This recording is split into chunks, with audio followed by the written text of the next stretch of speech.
Fatima Bennomar, est-ce qu'il faut plus de fermeté ou au contraire plus d'ouverture finalement pour qu'il y ait moins d'incidents? Alors, c'est pas question de fermeté ou d'ouverture, c'est question, comme tu l'as dit, de pédagogie. Déjà, pour moi, il y a deux sujets. Il y a la question des violences et des menaces qui est inacceptable et ça ne fait pas débat. Et puis, il y a la question de la laïcité.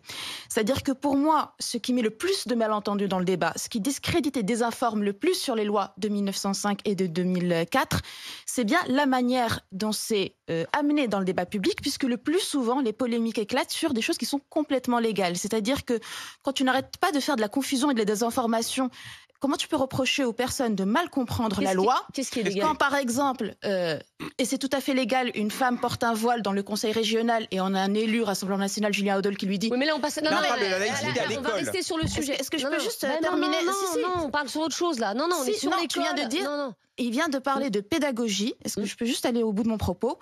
Quand on est tout le temps en train de faire des polémiques sur des femmes qui avaient le droit de porter le voile, que ce soit au conseil régional, que ce soit en train de tenir un bureau de vote, que ce soit dans des publicités, et il n'y a aucune loi qui demande à ce qu'on chasse les femmes de tous les lieux de représentation. Oui, il y a des filles qui ne comprennent plus la loi, parce qu'on n'arrête pas de désinformer par le traitement médiatique et par des déclarations d'élus. Et on a, par exemple, là, typiquement, Moi, je veux qu'on vienne sur l'école. Tu mets tout dans le même sac. Ce qu'elle s'est dit, c'est qu'en sortant de l'école, elle avait le droit de le reporter.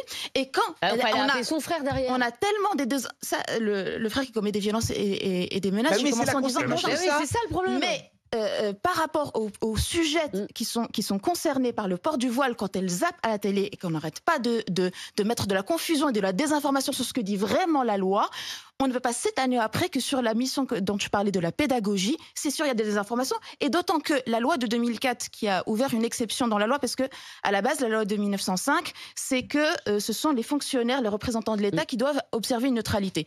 On a rajouter une exception du côté des usagères des services publics pour les écolières, les lycéennes. Et donc déjà, et ça a ouvert la voie dans le débat public à des élus, comme par exemple Éric Ciotti, qui dit maintenant on va étendre ça aux usagères, par exemple. Mais là, il a demandé à ce que les usagères de l'hôpital public... Non, mais Fatima, là on n'est pas sur... Là on est vraiment sur l'école, pour le coup, et les chiffres de Rémi, ils sont implacables. Il y a une hausse des atteintes à la laïcité, qu'elles soient de tous bords, mais il se trouve que... À l'école.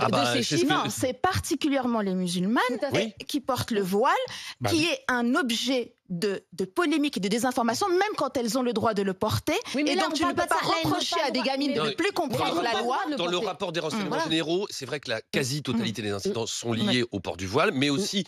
C'est un nouveau phénomène, en tout cas. La musique également. La musique, le refus d'aller à la piscine, et également des garçons qui portent des tenues dites traditionnelles, mais qui ont des tenues à signification religieuse. En tout cas, là, sur le sujet qui nous occupe, c'est sur la question du voile. Non. Il faut admettre Non, le sujet, là, à la laïcité. je parlais de l'anecdote, l'événement dont vous avez parlé. Oui. Et je tiens à dire que quand tu dis qu'il faut être dans la pédagogie, à ce moment-là, il faut assainir le débat public et demander à ce que les élus ne disent pas n'importe quoi sur où et quand on a le droit de porter le voile. C'est pas juste une anecdote, il y a une menace de mort, quand même.